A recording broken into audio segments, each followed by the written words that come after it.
Hello everybody, how's it going? Wanted to make another video. This one is going to be about insults, comebacks, and things of that nature.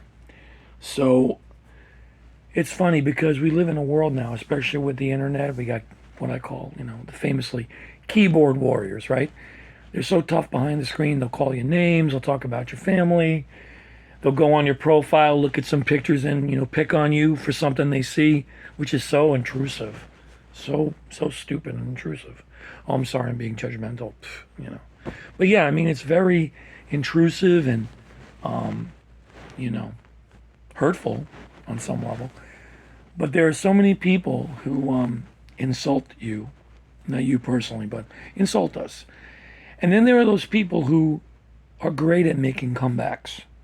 Like someone will say something, and then the person will be so quick to say something back that's even sharper than what they said, objectively speaking. But yeah, so it's pretty crazy how we're so quick to insult others verbally.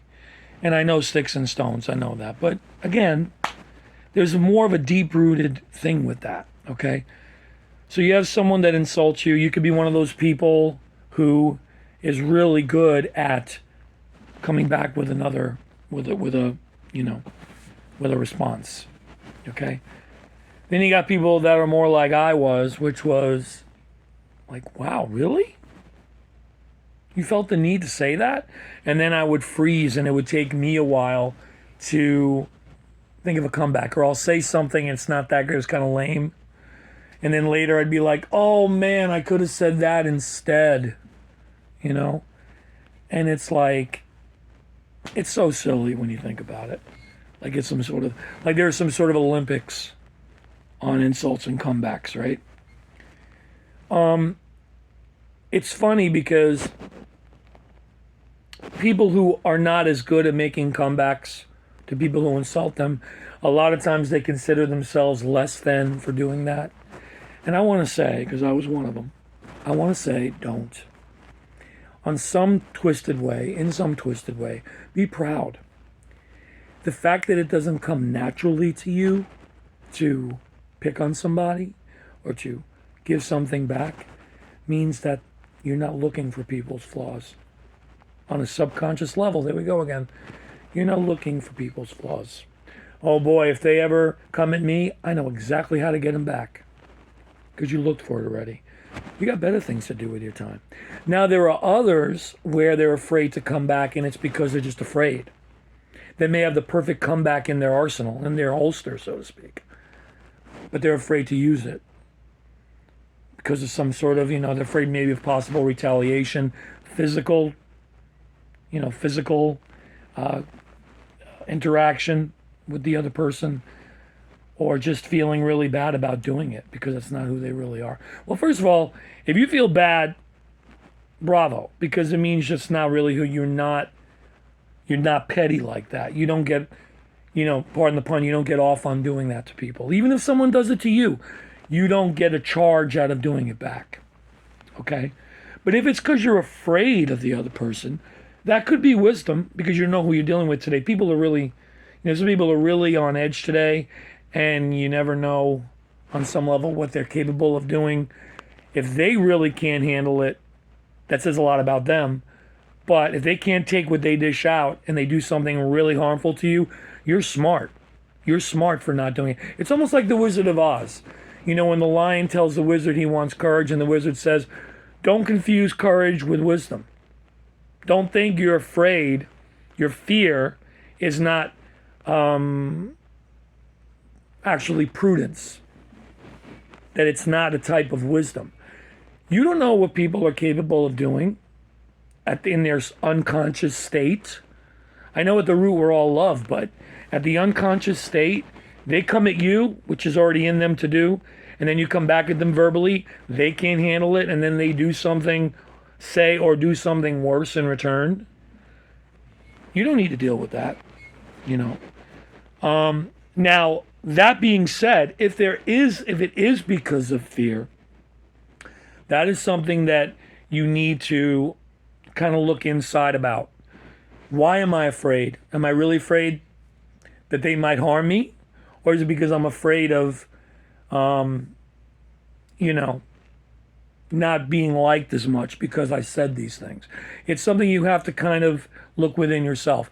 But I think in the long run, whether it's, you know, cautiousness or prudence because you don't want any other type of retaliation for coming back at them, as long as you're not the one provoking it, okay?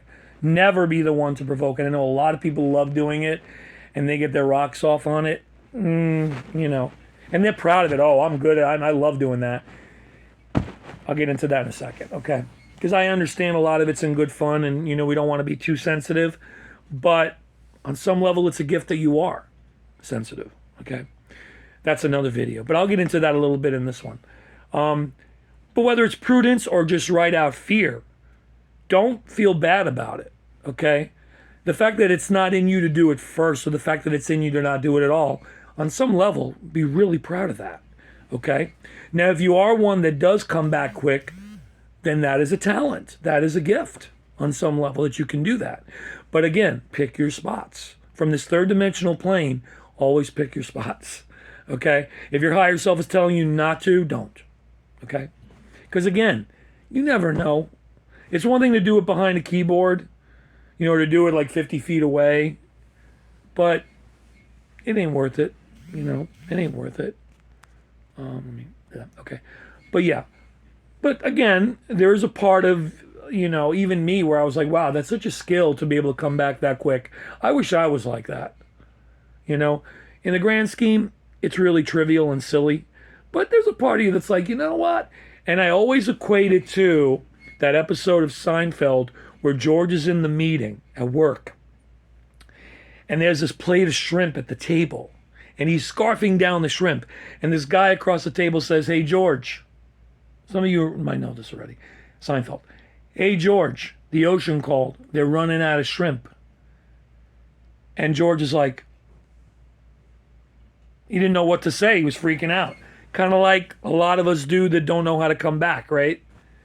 And then when he's driving, when he's driving on the highway, I should have said that, right? And then he turns around, right?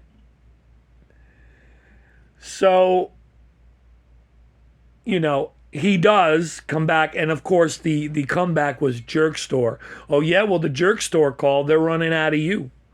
Not that great, but it's hilarious. It's a classic Seinfeld episode. Again, a lot of times it's better in your mind than it is in reality, too. You got to think about that as well. You know, maybe you're playing tricks on yourself, your mind, you know, subconsciously or consciously, whatever. But the point I'm bringing out is coming back from an insult is overrated. Sometimes it's better to be quiet. Let them wonder what you're thinking. Let them wonder if you're keeping it, you know, on your mental list for the future. Let them wonder. Let them wonder. You're a loving person. They don't have to know that you're not ever going to, you know, that you're above that, but, you know, just let them wonder, you know. But don't, you know, again, don't let it show it bothers you because then it'll be, you know, then it could be a problem. Okay, that's, you know, I don't want to get into like, you know, that kind of life lesson. You kind of, you know what I'm talking about. I do, however, want to quickly talk about people who do find it so easy to insult people. Now, there is a gift to that as well on some level. There is some sort of talent there. I don't want to put it on a pedestal or make it better than what it really is. But there is a bit of a talent there. But here's the problem with that. Where that talent is coming from, that quote-unquote skill, ability is coming from, is a very low vibrational place. Very low. The fact that you may not even, if you're one of these people, hear me out. Just, you know, take it into consideration. If you're one of those people that is so good at insulting others, it's really you. It's really you. You're projecting something about yourself onto them. And it may be, you may be picking on them for something that you have nothing in common with, but you're still projecting. What you're doing is you're projecting, pardon me for being rude pointing, but what you're doing is projecting your insecurities about yourself onto them. You are so observant of their flaws, their so-called flaws, that you're ready to lash out, whether it's in a comeback or in an unprovoked insult. It's not a good thing. I don't think it's really a great thing. I can't believe I'm going this long on this topic. It's just, I find it interesting. Yeah, I mean, applaud yourself for being so good at it. I don't want to use the word bully because I think that word's used a lot, but it's still not nice. And then sometimes you do it, people, not you, but people do it under the guise of having fun. I'm having fun with you. Oh, please. But a lot of those people can't take what they dish out. So if you're really good at that, check yourself. I'm not trying to rain on your parade, but check yourself. Okay? Where is that truly at the highest level coming from? And you'll find that it's coming from some type of insecurity about yourself. You just can't let people be. You gotta poke and prod, so to speak. At the end of the day, not a great thing. But anyway, that's my 2 cents on it. And the jerk store called. See you later.